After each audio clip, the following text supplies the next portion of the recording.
Hi, my name's Haley and I created the webcomic Heroic Shenanigans. I finished that project last year and I'm now working on a new graphic novel titled Zara of the Zunari.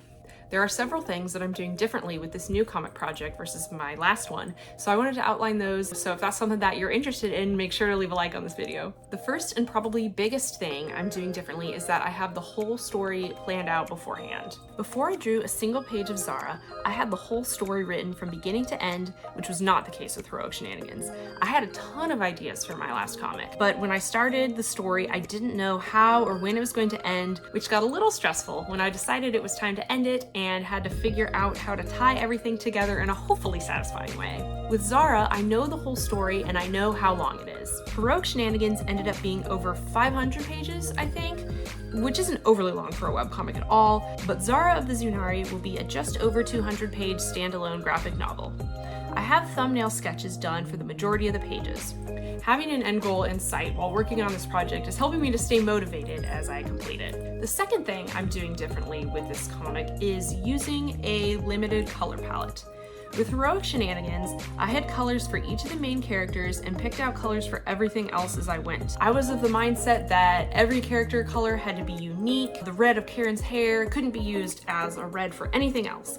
But a project will actually look a lot more unified when there are less total colors. And the way a color is perceived can be changed based on the colors that are adjacent to it. So it's not immediately obvious how few colors are being used, and rather than making a comic look dull and boring, it can actually make the fewer colors pop more. I did eventually try to condense down the amount of colors in Heroic Shenanigans, but it was still too many to have to choose from, and I am starting Zara of the Zunari with a much smaller amount of available colors that I came up with by picking a few primary colors and then blending them together to create more.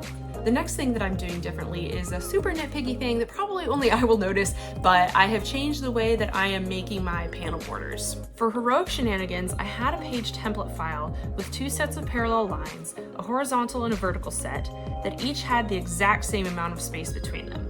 I would then copy those and move them around to form the panel borders for a given page, cutting and erasing where they overlapped with each other and the overall border of the page. But with Zara, I thought, why am I doing this to myself?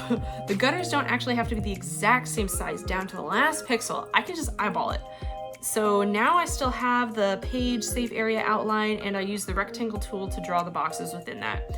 And if they aren't perfect, I can adjust them, but I kind of like that more organic look, so stop being such a perfectionist. No one can even tell the difference. The last change for this new comic is using all caps for the dialogue. Most comics do this, and after using text that had lowercase letters in Heroic Shenanigans, I can see why. In a standard comic book font, all the letters are the same height, so the leading or spacing between the lines can be uniform. But when using lowercase letters, your G's and your Y's will fall below the baseline, and I ran into the problem several times where those letters overlapped with the lines below them.